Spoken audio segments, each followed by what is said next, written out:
Hello everyone. आज चाहिँ मैले यो वाचको बारेमा कुरा गर्न गइरहेको छु। हामीलाई एक दुईजना साथीहरूले चाहिँ यो फर्मल वेयर सुटमा कस्तो खालको वाच लगाउने सर भनेर मेसेज गर्नुभयो दुई तिनजना सरहरूले। सो उहाँहरूको लागि नै यो मैले भिडियो बनाउन खोजिरहेको छु। अब यदि तपाईँ फर्मल वेयरमा कस्तो खालको वाच लाउने भन्दाखेरि तपाईँले सबभन्दा फर्स्ट भनेको चाहिँ तपाईँको लेदर स्ट्र्याप नै आउँछ है। लेदर स्ट्र्याप वाच चाहिँ एकदम फर्मल ड्रेसको लागि एकदम बेस्ट पर्फेक्ट म्याच हुन आउँछ। अनि त्यसको अल्टरनेटिभमा लाउनुहुन्छ भने तपाईँको यो ब्रासलेट भएको चाहिँ वाचहरू लाउन सक्नुभयो। जस्तै तपाईँले मैले पनि लगाइरहेको छु होइन, यो मेस ब्रेसलेट हो। यस्तो ब्रेसलेटहरू पनि लाउन सक्नुभयो, गोल्डन ब्रेसलेट, सिल्भर ब्रेसलेट पनि लाउन सक्नुभयो। यो त भयो तपाईँको कस्तो खालको वाच लाउने भन्नेको बारेमा मैले भनिहालेँ होइन। अब नाडीमा चाहिँ कुन भागको, नाडीको कुन भागमा चाहिँ वाच लगाउने भन्ने कुरा पनि हुन्छ होइन। किनभने धेरै जसोको मैले आफ्नो एक पर्सनल एक्सपिरियन्स भन्दैछु होइन।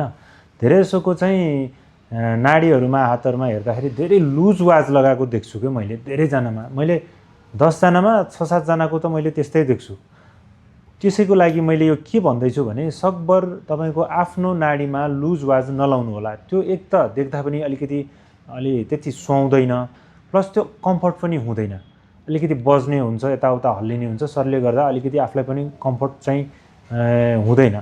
अब तपाईँहरूले कतिको फिल गर्नुभएको छ, त्यो कम्फर्टेबलको हिसाबले लाउनु भएको छ कि यत्तिकै थाहा नभएर लाउनु भएको छ, त्यो तपाईँहरूको कुरा हो होइन। मैले चाहिँ त्यसैको लागि यो क्लियर गर्नलाई चाहिँ मैले भन्दैछु सकभर आफ्नो रिस्टमा नाडीमा फिट वाच लगाउनु होला। जस्तै मैले पनि लगाइरहेको छु, तपाईँले देख्नु भएको छ होला होइन।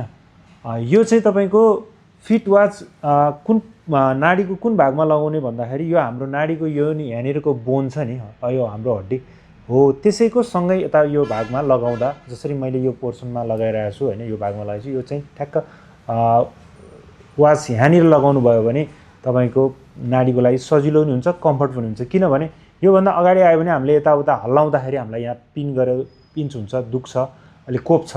सो यत्तिको भागमा लाग्यो भने हामीले हातहरू मोड्दा हामीले यताउता कामहरू गर्दा पनि यसले डिस्टर्ब गर्दैन, जो हामीलाई बिजाउँदा पनि बिजाउँदैन। त्यही भएर यो नाडीको यो भागमा लाउनु भयो भने एकदम ठिक हुन्छ, पर्फेक्ट हुन्छ। र यसरी नै फिट वाच लगाइदिनु होला, यो ब्रेसलेट लगाइदिनु होला। यसले गर्दा तपाईँलाई कम्फर्ट पनि आउँछ र लुक्स पनि राम्रो हुन्छ। ल यही नै हो मैले जानेको कुरा तपाईँलाई मैले भने होइन। कतिलाई लाग्ला तपाईँलाई मात्रै जानेको हुन्छ भन्ने जस्तो पनि लाग्न सक्छ होइन।